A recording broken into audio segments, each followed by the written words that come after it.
اللہ کا رحم ہوا کرم ہوا، اللہ پاک نے فجر کی نماز باجماعت ادا کرنے کی توفیق عطا فرمائی۔ جو شخص وضو کر کے مسجد کی طرف آتا ہے جیسے احرام باندھ کے حاجی عمرے کی طرف جا رہا ہے، ان نمازوں کی بنیاد ہے کلمہ طیبہ لا الہ الا اللہ محمد رسول اللہ۔ اس کلمے کے لفظی میں نے اللہ کے سوا کوئی عبادت کے لائق نہیں، حضرت محمد صلی اللہ علیہ وسلم اللہ کے رسول ہیں۔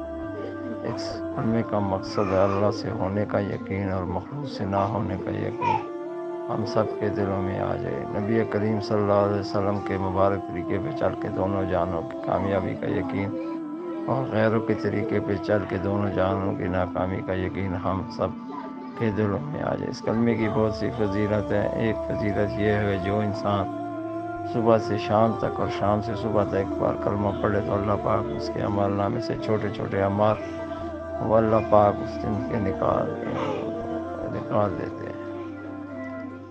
دوستو، 7 آسمان 7 زمین ترازو کے ایک پلڑے میں رکھ دیا جائے اور لا الہ الا اللہ کا دوسرے پلڑے میں، تو لا الہ الا اللہ والا جھک جائے گا اور 7 آسمان 7 زمین ہوا میں لہرائے گا۔ ہم نے یہ کلمہ پڑھ کے ہم پہ اللہ کے احکامات اور حکم فرض ہو گئے ہیں، جس میں سب سے پہلے نماز ہے۔ نماز دین کا ستون ہے، مومن کی معراج ہے، حضور صلی اللہ علیہ وسلم کی آنکھوں کی ٹھنڈک ہے، جنت کی کنجی ہے، شیطان کا منہ کالا کرتی ہے اور شہنشاہ کا دروازہ کھٹکھٹاتی ہے۔ دوستو، جو شخص 5 وقت کی نماز باجماعت ادا کرتا ہے تو اللہ پاک اس کو 5 انعام عطا فرمائیں گے۔ ایک، اس دنیا میں 4 مرنے کے بعد اس دنیا میں رزق کی تنگی دور کر دی جائے گی۔ مرنے کے بعد قبر کا عذاب نہیں ہوگا، پلسرات میں بجلی کی کڑک کی طرح گزر ہوگی، اعمال نامہ دائیں ہاتھ پہ ہوگا، بغیر حساب کتاب کے جنت میں داخل کر دیا جاؤ گے۔ دوستو، ان نمازوں کو شاندار جاندار بنانے کے لیے ہم سب کو علم کی ضرورت ہے۔ علم ہر مسلمان مرد عورت پر 24 گھنٹے حلال حرام جائز ناجائز اور پاکی کی پہچان کر سکے۔ جو شخص علم سیکھنے کے لیے گھر سے نکلتا ہے تو اللہ پاک کے نورانی فرشتے اس کے پاؤں کے نیچے اپنے گھر بچھا دیتے ہیں۔ دوستو، اس کے ساتھ ذکر ہے۔ ذکر کرنے والے کی مثال زندہ جیسی اور زندہ نہ کرنے والے کی مثال مردہ جیسی ہے۔ آپ صلی اللہ علیہ وسلم نے فرمایا، جنت کے باغوں سے گزرو تو خوب چرو۔ کسی صحابی نے عرض کیا، یا رسول اللہ، جنت کے باغ کیا ہیں؟ تو آپ نے فرمایا، ذکر کے حلقے۔ جو شخص 300 دفعہ صبح 300 دفعہ شام درود شریف تیسرا کلمہ استغفار 100 مرتبہ پڑھے گا صبح شام، تو وہ ذاکرین کے ساتھ اٹھایا جائے گا۔ جنت میں 8 دروازے ہیں، ایک دروازہ ذاکرین کے لیے جو خوشی خوشی اس میں داخل کر دیا جاؤ گے۔ اس کے ساتھ دوستو، اکرام مسلم ہے، بچوں کو شفقت کریں، بڑوں کا ادب کریں، علماء اکرام کی قدر کریں۔ آپ صلی اللہ علیہ وسلم نے فرمایا کہ جس میں یہ 3 صفات نہیں ہے وہ میری امت میں سے نہیں ہے۔ دوستو، جو شخص کسی یتیم کے سر پہ ہاتھ رکھتا ہے تو اس ہاتھ کے نیچے جتنے بال آئیں گے اللہ پاک اس کو اتنی نیکیاں عطا فرمائیں گے۔ اور دوستو، جو شخص کسی بیمار کی بیمار پولسی کے لیے گھر سے نکلتا ہے تو 70,000 فرشتے اس کی مغفرت کی دعا کرتے ہیں، صبح سے شام تک اور شام سے صبح تک۔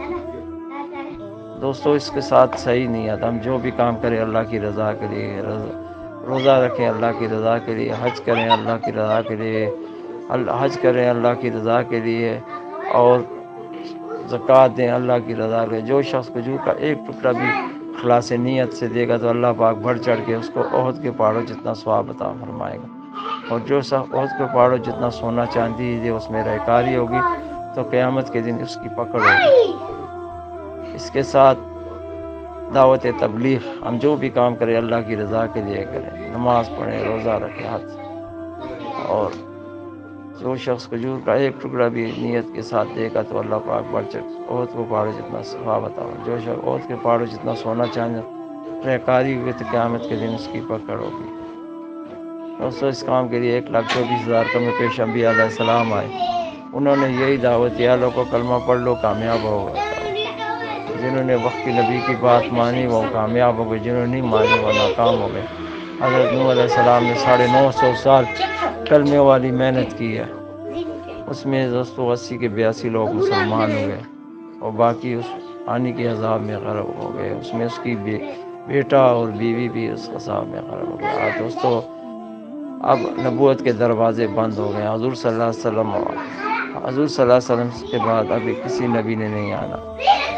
آپ صلی اللہ علیہ وسلم کے دور آپ صلی اللہ علیہ وسلم نے 13 سال ان لوگوں پہ کلمے والی محنت کی ہے، اور کلمے والی محنت کی ہے، تو آپ